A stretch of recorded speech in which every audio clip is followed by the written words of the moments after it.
Hello नमस्कार दोस्तों, एक बार मैं फिर से आप सभी का इस चैनल पर स्वागत करता हूं। और क्लास नाइन्थ के एग्ज़ाम्स ख़त्म हो चुके हैं और क्लास एट्थ के बच्चे क्लास नाइन्थ में आ चुके हैं। तो जो क्लास एट्थ के बच्चे क्लास नाइन्थ में आए तो उनको मैं बेसिक कुछ बताने जा रहा हूँ। एसएसटी का है जो कि इतिहास में है। अगर आप इसी सोच या समझ सकते हैं, अगर सुन सकते हैं या समझ लोगे तो आपको एग्ज़ाम्स में बहुत आसानी होगी।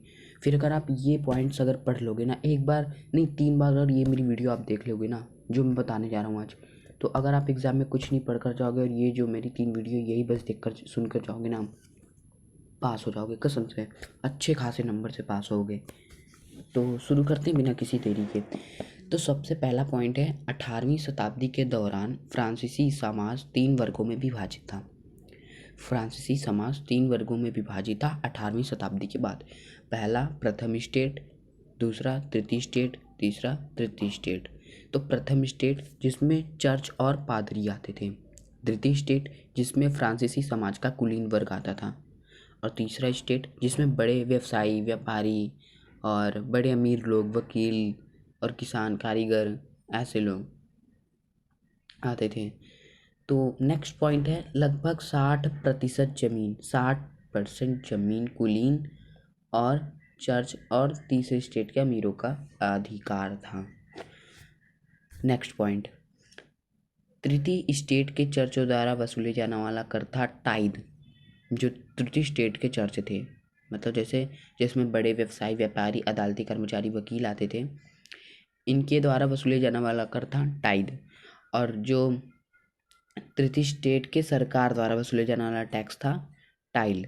ठीक है, टाइड और टाइल, ठीक है, जो वसूला जाने वाला कर था, उनसे वसूला जाता था। जैसे अगर मान लो कि आपके पास खेत नहीं है, तो आपने मुझसे खेत लिया, ठीक है, 50 मीटर तक की दूरी पर आपने मुझसे खेत लिया।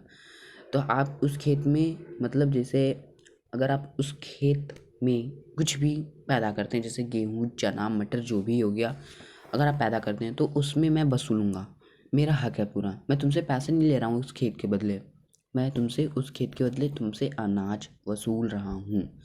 ठीक है, तो इसको बोलते हैं टाइड। और टैक्स क्या बोलते हैं, देखो टैक्स मैं बताता हूँ। तृतीय स्टेट के सरकार द्वारा वसूले जाने वाला टैक्स था टाइड। तो जैसे तुम मान लो 1988 की बात है, 1988 की बात है, ठीक है। तो 1988 में जब भारत जब 1949 को वो 1949 को संविधान बन सका था, 1949 को संविधान बना था। तो उस समय से आबादी बढ़ती गई तो भुखमरी छा गई। और जब भुखमरी छा गई तब सरकार ने एक नियम निकाला था कि जैसे जितने भी किसान हैं अगर वो अनाज पैदा करेंगे तो उनको ½ % टैक्स हमें देना होगा। टैक्स, जैसे पुलिस लोग लगाते हैं टैक्स, रेड लाइन तोड़ा तो टैक्स इतना होगा, जुर्माना इतना भरो, तो उसे बोलते हैं टाइल।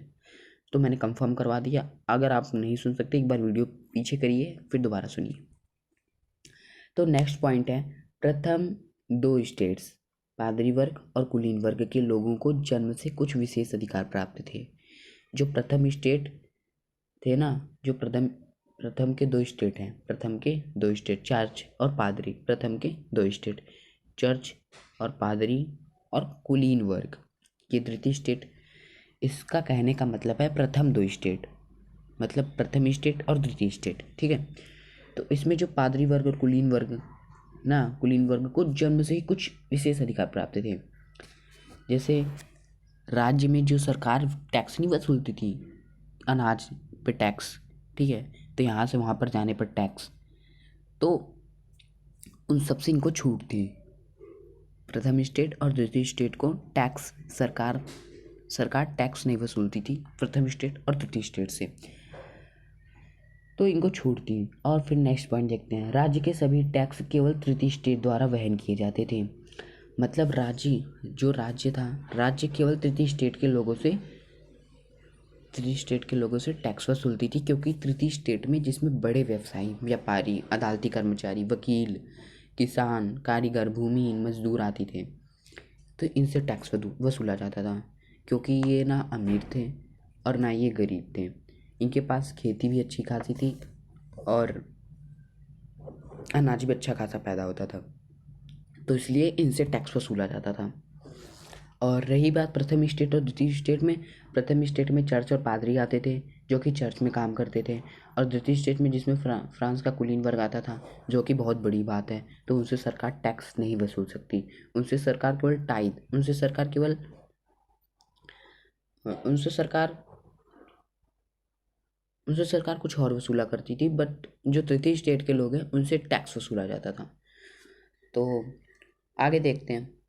1774 में लुई 16वां फ्रांस की राजगद्दी पर आसीन हुआ। लुई XVI फ्रांस की राजगद्दी पर आसीन हुआ 1774 में, याद रखना, आगे फिर पता चलेगा, ठीक है। तो कुछ मैं MCQ पूछूंगा, अगर जिसको पता रहेगा तो कमेंट में लिख देना।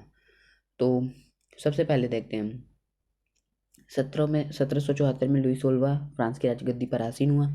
तो इस पॉइंट का पहला पॉइंट है, वो फ्रांस के बुर्बो राजवंश का राजा था। वह फ्रांस के बुर्बो राजवंश का राजा था, जो कि बुर्बो राजवंश एक बहुत बड़ी राजवंश थी, बहुत बड़ी राजवंश थी। तो उसी तरीके से वो फ्रांस की राजगद्दी पर आसीन हो चुका, इसमें कोई शक नहीं है। उसका विवाह ऑस्ट्रिया की राजकुमारी मेरी एंतोइनेट से हुआ था। उसका विवाह ऑस्ट्रिया की राजकुमारी मेरी एंतोइनेट से हुआ था। राज्यारोहण के समय उसका राजकोष खाली था, जिसके निम्नलिखित कारण थे, ठीक है। तो इसमें पहला कारण क्या है, लंबे युद्धों के कारण वित्तीय संसाधनों का नष्ट होना। मतलब जब पहले के ज़माने में जब युद्ध होते थे ना, एक राजा से दूसरे राजा के बीच में, तो उसमें ना उनकी बहुत सारी प्रजा मारी जाती थी, उनमें उनके बहुत से संसाधन चले जाते थे। जैसे घोड़े पे बहुत सारे लोग घोड़े पे लड़ते थे, तो कुछ लोग पैदल, ठीक है। तो कुछ लोग मतलब ऐसे होते थे ना, क्या बोलते हैं, घोड़े और पीछे पहिया लगा देते थे, उस पर चढ़कर, उसका नाम नहीं पता है, उस पर चढ़कर लड़ाई करते थे। तो ऐसे ना लंबे युद्धों के कारण उनके बहुत सारे संसाधन नष्ट भी हो जाते थे, अपार वित्तीय संसाधन नष्ट हो जाते थे, इसलिए उसे। अब दूसरा, पूर्ववर्ती राजाओं की शान शौकत पर फिजूल खर्ची। मतलब जो जो पहले के राजा थे, ठीक है, तो उन्होंने ना बहुत सारी, क्या बोलते हैं, बहुत सारे खजाने या सोने छोड़ कर जाते थे अपने बच्चों के लिए, हमारे बच्चे पेट भरेंगे। तो जो उनके बच्चे आते थे, जब उनकी पीढ़ी ख़त्म हो जाती थी तब उनके बच्चे आते थे, और जब उनके बच्चे आते थे तो फिजूल की खर्ची करते थे। जानते थे कि मेरे बाप ने इतना पैसा छोड़ कर गए, इतना खजाना छोड़ कर गए, अगर मैं कुछ नहीं करूँगा तब भी मेरे पास इतना ही पैसा है, तो इसलिए फिजूल की खर्ची। अमेरिकी स्वतंत्रता संघर्ष में ब्रिटेन के खिलाफ अमेरिका की सहायता करना। तो उस समय शायद अमेरिका स्वतंत्र संघर्ष में ब्रिटेन के खिलाफ, अच्छा, ब्रिटेन के खिलाफ अमेरिका की सहायता करना। तो देखो, अमेरिका को आज़ादी सन 1774 में मिली थी, और वो किस लिए मिली थी, रूस की वजह से अमेरिका को आज़ादी मिली थी। तो अमेरिका ब्रिटेन के खिलाफ जब युद्ध लड़ रहा था तो उसमें रूस का पूरा हाथ था। रूस ने ब्रिटेन को हराया और अमेरिका को स्वतंत्रता दिलाई सन 1774 में। याद रखना, ये क्वेश्चन जरूर आएगा। सन 1774 में अमेरिका आज़ाद हुआ था, 1774 में। तो अब आगे देखते हैं, जनसंख्या का बढ़ना और जीविका संकट। वैसे पर देखो, जैसे जैसे ना युद्ध होते थे तो जनसंख्या कम भी होती थी, क्योंकि लाखों लोग उसमें मारे जाते थे। तो मतलब एक राजा के पास इतने लाख सैनिक थे तो दूसरे वाले राजा के पास इतने करोड़ सैनिक थे, तो उसमें लाखों करोड़ों सैनिक मारे जाते थे, जिससे संख्या बहुत नीचे जाती थी, फिर अचानक से बहुत ऊपर उठती थी, फिर अचानक से बहुत नीचे जाती थी, इसलिए। तो अब आगे नेक्स्ट पॉइंट देखते हैं, मध्यम वर्ग, बीच का वर्ग, जिसमें वकील, शिक्षक, लेखक, विचारक आदि आते थे, ठीक है। जन्म आधारित विशेषाधिकार पर प्रश्न उठाने शुरू कर दिए। उन्होंने जन्म आधारित विशेषाधिकार पर प्रश्न उठाने शुरू कर दिए, लेकिन यहाँ पर हमें बताया क्या गया, मध्यम वर्ग में फ्रांसीसी समाज का कुलीन वर्ग आता था, और यहाँ पर दिया गया है मध्यम वर्ग में, जिसमें वकील, शिक्षक, लेखक, विचारक आदि आते थे। तो मतलब ये तृतीय स्टेट का बात कर रहा है, लेकिन तृतीय स्टेट के मध्यम बीच में जो व्यवसायी हैं वे हैं वकील, शिक्षक, लेखक, विचारक। तो इनका कहना ये है कि जन्म से ही उनको प्रश्न करने का अधिकार है। उनका कहना ये है, जो तृतीय स्टेट के लोग हैं उनको जन्म से ही ये अधिकार दिया गया है कि वो राजा से कोई भी क्वेश्चन पूछ सकते हैं, चाहे उनका अपना हो या उनकी बेटी का, मतलब कुछ भी राजा से पर्सनल बातें पूछ सकते हैं पूरी जनता के सामने, पर राजा उनका कुछ नहीं कर सकता। तो ये अधिकार उनको प्राप्त है जन्म से ही।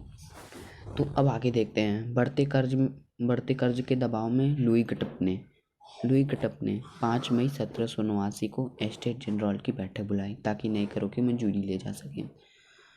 हाँ, मतलब इसका मतलब देखो, जैसे फिर एक बार मैं लाइन पढ़ रहा हूँ, फिर मतलब बता रहा हूँ मैं इसका।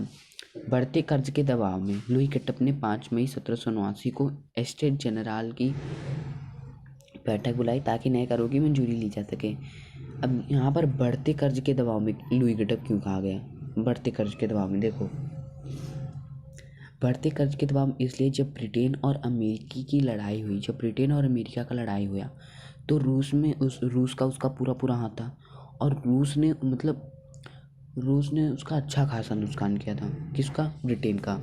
रूस ने बहुत अच्छा खासा नुकसान किया था ब्रिटेन का, जिस कारण ब्रिटेन बहुत ज़्यादा कर्ज में चली गई। देखो, युद्ध के समय कुछ भी हो ना, तो युद्ध जब होता है तब हर एक देश के पास अनाज की कमी पड़ती है। क्यों? क्योंकि जब बम बढ़ा के फुर्ते उठते हैं तो अनाजों का बहुत ज़्यादा नुकसान हो जाता है, और जो थोड़े बहुत अनाज बचे होते हैं वो सैनिकों को मिल जाते हैं। तो सैनिक खाएंगे नहीं तो लड़ेंगे कहाँ से? इसलिए तो अनाजों का हास होता था। तो और मतलब जितने संसाधन थे वो भी सारे नष्ट हो चुके थे। तो लुई गटप ने, ब्रिटेन ने कर्ज पे कर्ज लिए, अनाज मंगवाए, संसाधन मंगवाए, ये मंगवाया वो मंगवाया, बहुत सारे गोलियां मंगवाई, बंदूकें मंगवाई, मतलब बहुत कर्ज था। अब बहुत ज़्यादा जब कर्ज हो गया तब उसने जनरल की बैठक बुलाई। ठीक है, तब आगे देखते हैं। स्टेट जनरल में मतदान स्टेट के आधार पर होता था, ना कि व्यक्ति के आधार पर। मतलब जैसे कुछ जनता होती है और कुछ सरकारें होती हैं। जैसे हमारे यहाँ एक होता है राज्यसभा और एक होता है लोकसभा। ठीक है, तो अब राज्यसभा और लोकसभा मिलकर ही एक नए प्रधानमंत्री की नियुक्ति करती हैं। ठीक है, नए प्रधानमंत्री की नियुक्ति करती हैं राज्यसभा और लोकसभा, और इसमें राष्ट्रपति का भी हाथ होता है। जो राष्ट्रपति, राज्यसभा और लोकसभा होता है, ये तीनों मिलकर प्रधानमंत्री का नियुक्ति करती हैं। तो यहाँ पर ही ऐसे हैं, जो मतदान स्टेट है, जो जनरल मतदान है, वो ही केवल नियुक्त करेगा कि कर्ज कैसे ख़त्म करेंगे। ये हमारे यहाँ की बात नहीं हो रही, ब्रिटेन की बात हो रही है। जो स्टेट जनरल में मतदान होता था ना, वो बताता था कि कर्ज कैसे ख़त्म होगा और ख़त्म कैसे होगा। ठीक है,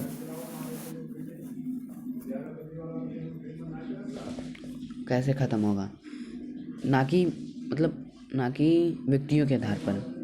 व्यक्ति कहेंगे तो ये आधार नहीं ख़त्म होगा। ठीक है, तो आज की वीडियो यहीं पर ख़त्म करते हैं। मिलेंगे नेक्स्ट वीडियो में।